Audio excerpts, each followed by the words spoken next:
দেখুন বন্ধু, ইনডোরের কানেকশন দেখুন, এখানে আছে 1 2 3 আর ওটা আর্থিং। তো এখানে আছে 1 2 3। এখন আমরা আউটডোরে যাব, গিয়ে দেখব। দেখুন বন্ধু, এখানে আছে ABC, ওখানে আছে 1 2 3 ABC। আসসালামু আলাইকুম রহমতুল্লাহ ওবরাকাত। আপনাদের সামনে আমি আর একটা নতুন ভিডিও নিয়ে হাজির হলাম। আমি আলফাজ, আপনারা দেখছেন আলফাজ এয়ারকন। আজকে আমি আপনাদেরকে দেখাবো একটা স্পিড এসি ইনস্টল কীভাবে করবেন। ভিডিওটা লাস্ট পর্যন্ত দেখুন, ইনশাআল্লাহ ভিডিও থেকে কিছু না কিছু আপনারা শিখতে পারবেন। আসুন দেখে নিই এসিটা ইনডোর কোথায় লাগানো হবে আর আউটডোরটা কোথায় লাগানো হবে। এটা হচ্ছে ওই এসি, লোয়েড কোম্পানির, মানে হ্যাভেলসের ব্র্যান্ড লোয়েড কোম্পানির ইনভার্টার এসি। 4-5 মাস আগে এসিটা আমি খুলেছিলাম। তো আমি বাড়িতে থাকাই, তো কাস্টমার কাউকে দিয়ে ইনস্টলও করেননি, উনি আমাকে দিয়ে করাতে চান। তো আজকে আমি এসে ইনস্টল করবো। 1.5 টনের এসি এটা।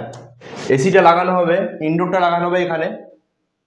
হোল, মানে এখানে আগেতে কোনো এসি ছিল, তো হোল করাই আছে। ইনডোর লাগানো হবে এখানে, আর আউটডোরটা আপনাদেরকে দেখাচ্ছি। এই যে হোল এখান দিয়ে বেরোচ্ছে, আর আউটডোরটা লাগানো হবে এখানে। এখানে লাগানো হবে, কিন্তু আউটডোরটা আমাকে একটু উপর করে লাগাতে হবে, কারণ হাওয়াটা যেন মানে এই দিক দিয়ে বেরিয়ে যায়। যদি আউটডোরটা আমি যদি নিচু করে লাগাই, তাহলে হাওয়া এখানে গার্ড হবে, তো মেশিনের প্রবলেম হতে পারে, হাই অ্যাম্পের নিতে পারে। তো এসিটাকে একটু আমাকে উপর তুলে লাগাতে হবে। ইনস্টল করবার আগে আপনাদেরকে আমি একটা কথা বলে দিই, সবসময় এই প্লেট ফিটিংসের আগে আপনারা হোলটা করে নেবেন। এতে করে ফায়দা কী হবে, আপনার প্লেট ফিটিং করার পরে হোল করতে পারেন, কিন্তু এতে প্রবলেম হতে পারে।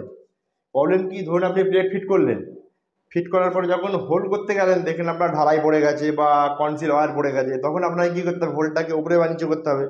তখন আবার আপনাকে প্লেটটা খুলতে হবে। তো তার থেকে বেটার যে আগে হোল করে নেব, তারপরে প্লেট ফিটিং করব। তার কারণ এই মেথডে আপনি যদি কাজ করেন, এমন বহু জায়গায় দেখবেন, যেমন এখানে দেখুন অলরেডি ফুটো করা আছে। তাহলে এরপর আমি কী করবো, প্লেট লাগাবো।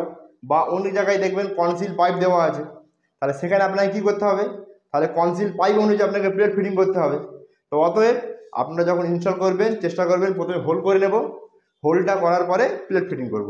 এটা বেস্ট, এতে আপনার টাইম অনেক সেভ হবে। তো আমরা এখন আউটডোর ফিটিং করব।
আমরা এখন আউটডোরটাকে ফিটিং করব। চলো।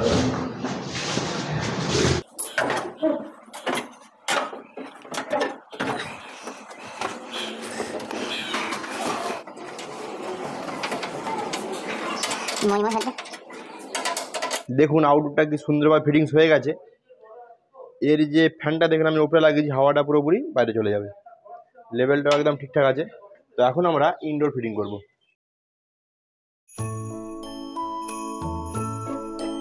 তো এখানে একটা জিনিস আমাদেরকে দেখতে হবে, যেহেতু ফুটোটা ডান দিক দিয়ে হবে, তো প্রথমে আমি প্লেটটা একবার এসিতে লাগিয়ে নেব। এই যে পাইপটা দেওয়ালে ফুটো এই জায়গাতে আছে, তো ফুটো থেকে আমি প্লেটটা কত দূরে লাগাবো সেটার মাপটা নেব। পাইপের শেষ থেকে দেখুন এটা আছে মোটামুটি 2.5 ইঞ্চি। তো আমি ফুটো থেকে 2.5 ইঞ্চি দূরে প্লেটটা লাগাবো। এই হোল থেকে আমি 2.5 ইঞ্চি মাপ নেব। 2.5 ইঞ্চি মানে এই জায়গাটা, আমি এই লেভেলে প্লেটটাকে লাগাবো। এরপরে প্লেটটাকে লাগাবো। তো আমি এখন প্লেটটাকে লাগাবো এইভাবে। এবার আমি মার্কিং নিয়ে নেবো।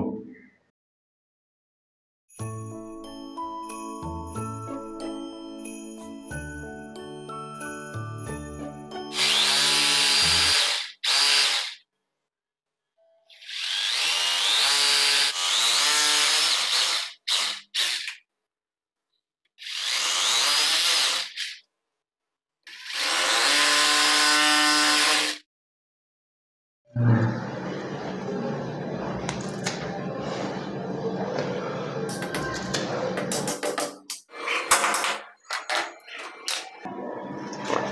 ক্লাস।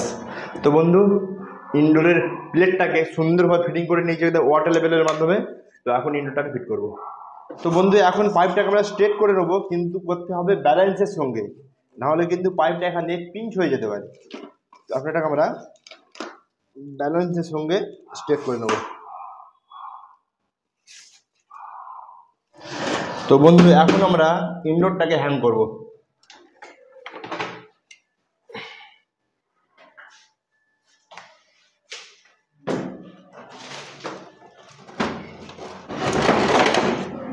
তো বন্ধু দেখুন, এসিটা খুব সুন্দরভাবে ফিট করে নিয়েছি। এখন আমরা পাইপটাকে ফিট করব। দেখুন বন্ধু, এসিটা কি সুন্দরভাবে ফিটিংস হয়ে গেছে। এখন আমরা পাইপটাকে ফিটিংস করব। তো বন্ধু, এখন আমরা পাইপটাকে নিচের দিকে ব্যান্ড করতে হবে, কিন্তু এটাকে ব্যান্ড করতে হবে ব্যালেন্সের সঙ্গে, নাহলে পিঞ্চ হয়ে যেতে পারে। তো বন্ধুরা, এখন আমরা পাইপটাকে ফ্লেয়ার করে নেবো। এই পাইপের লেন্থটা একটু ওখানে মাপ নিয়ে নিয়েছি, মাপ নিয়ে আমি একটু ছোট বড় রেখেছি মেজারমেন্ট করে। তো এখন আমরা ফ্লেয়ার করে নেব।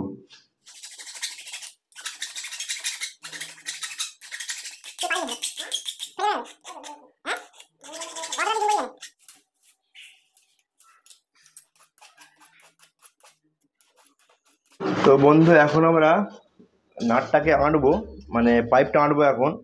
তো এখানে একটা দুটো কথা বলে দিই। তো আপনারা চাইলেন টেফলন টেপ দিতে পারেন, বা যদি না চান তো আপনারা তেলও দিতে পারেন। তো শুধু পাইপ আর নাটটা আঁটবেন না, লিকেজের চান্স থাকে। কিন্তু যেটা আমি দেখেছি ফিল্ডের আমার এক্সপিরিয়েন্স থেকে দেখেছি আমি, যেখানে টেফলন টেপ থাকে সেখানে লিকেজের চান্স কম থাকে। আর যেখানে শুধু নাট আটা হয় পরে কিন্তু ওখান দিয়ে মাইনার লিকেজের চান্সটা বেশি থাকে, দেখেছি আমি। তো তো আমরা এখন আমি টেফলন টেপ লাগিয়ে নাটটা আঁটবো। টেফলন টেপ লাগালে আপনাকে এই যে একটা দুটো তিনটে ঘাটে দিয়ে টেফলন টেপ লাগাতে হবে। লাস্টের যে দুটো তিনটে থাকবে ওটা টেফলন টেপ লাগানো যাবে না, তাহলে নাটটা আপনার রিভার্স মারবে। প্রথমে একটা দুটো তিনটে ঘাটে আমরা টেফলন টেপ লাগাবো, আর খুব মোটা করে লাগাবো না, সামান্য দুবার তিনবার ঘুরিয়ে নেবো। আর প্রথম দুটো তিনটে ঘাটে টেফলন টেপ লাগাবো। বেশি লাগালে নাটটা পরে রিভার্স করে ওখান দিয়ে লিকেজের চান্স থাকবে।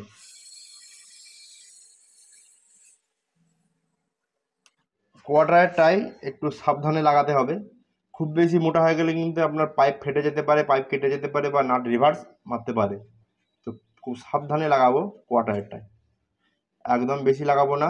আর প্রথমে দুটো তিনটে থ্রেডেই লাগাবো, আর না।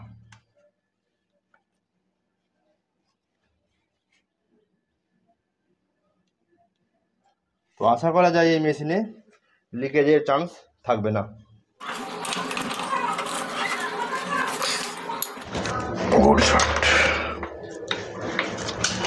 তো বন্ধু, আমার হাফের নাটটা আটা আটা হয়ে গেছে। হাফের নাটটায় তেমন কিছু প্রবলেম হয় না, কিন্তু কোয়ার্টারের নাটটা আঁটতে গেলে একটু সাবধানে আপনাকে অবলম্বন করতে হবে। তার কারণ আপনি যদি খুব বেশি টাইট দিয়ে দেন তো এই নাটের গোড়া থেকে ফেটে যেতে পারে, পরে লিক হতে পারে। আপনাকে কোয়ার্টারটা নাটটা টাইট দিতে হবে ব্যালেন্সের সঙ্গে।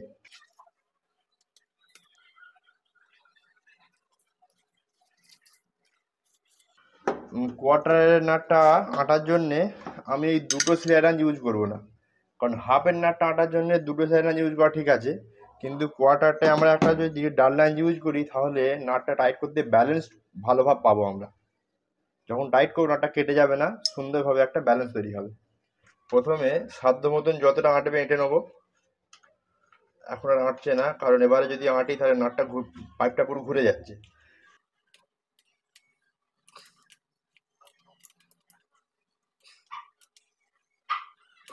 আপনি যদি এই ডাল ডান্স দিয়ে কোয়ার্টারে নাটটা আঁটেন তাহলে আপনি বেশি তাকত পাবেন না। এর ফলে কি হবে, নাটটা খুব বেশি আপনার টাইট হবে না। আর আপনি যদি দুটো সিলাই রাঞ্চ দিয়ে আঁটেন তো নাট দেখবেন টাইট হয়েই যাবে। আপনি যত টাইট করবেন তত টাইট হয়ে যাবে, ওতে আপনি অনুমান করতে পারবেন না আবার নাটটা ঠিকঠাক টাইট হয়েছে কিনা। আর আপনি যদি ডাল লাঞ্চ দিয়ে টাইট করেন তাহলে আপনি বুঝতে পেরে যাবেন যে নাট আমার ফুল টাইট হয়ে গেছে। তো এখন আমরা এবারে আউটডোরের নাটটা আঁটবো। তো বন্ধু, এখানে আমি ফ্ল্যাট নাট লাগিয়ে নিয়েছি, পাইপকে ফ্ল্যাটও করে নিয়েছি, আর এখানে টেফলন টেপ লাগিয়ে রেডি। কিন্তু তার আগে আমাকে একটু ফ্লাশ করে নিতে হবে। তার কারণ মেশিনটা প্রায় 4 মাস খোলা ছিল।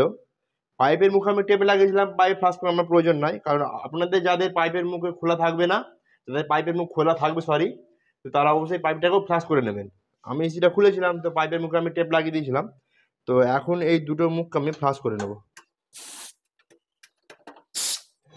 হাফ টানাটা কমপ্লিট। আমি কোয়ার্টারটাকে আমি আঁটবো ডাল রেঞ্জের মাধ্যমে।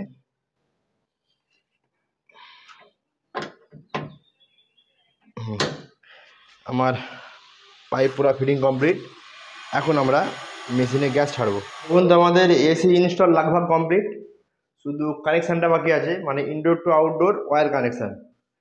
দেখুন বন্ধু, ইনডোরের কানেকশান দেখুন, এখানে আছে 1 2 3 আর ওটা আর্থিং। তো এখানে আছে 1 2 3। এখন আমরা আউটডোরে যাব, গিয়ে দেখব। দেখুন বন্ধু, এখানে আছে ABC, ওখানে আছে 1 2 3 ABC। তার মানে ওখানে একে যে তারটা লাগানো আছে সেটা আমি এতে লাগাবো, যেটা 2 নম্বরে আছে সেটা আমি লাগাবো বি, আর যেটা সিএতে আছে যেটা ওখানে 3 আছে সেখানে আমি লাগাবো সি। এই যে এটা সি। আর যেটা আর্থিং আছে সেটা আমি আর্থিংয়ের এই কোনো একটা নাটেতে লাগিয়ে দিলেই হবে। দেখুন ফ্রেন্ড, আমি এখন কানেকশানটা করব। ওখানে রেডটা ছিল 1 নম্বরে, তো রেডটা আমি দেব এ।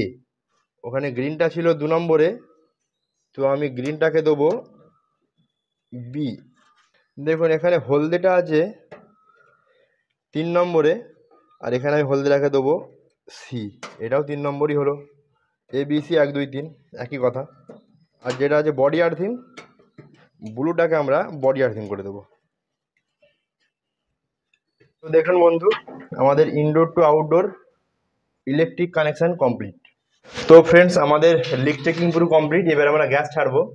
তো আরেকটা কথা বলে নিই, ভিডিও লম্বা হয়ে যাওয়ার জন্য ভ্যাকুমের ভিডিও আমি আনতে পারিনি, তো আপনারা অবশ্যই ভ্যাকুম করে নেবেন। তো এখন আমি গ্যাস ছাড়বো। প্রথমে কিন্তু খুলতে হবে ডিসচার্জ মানে কোয়ার্টারটা।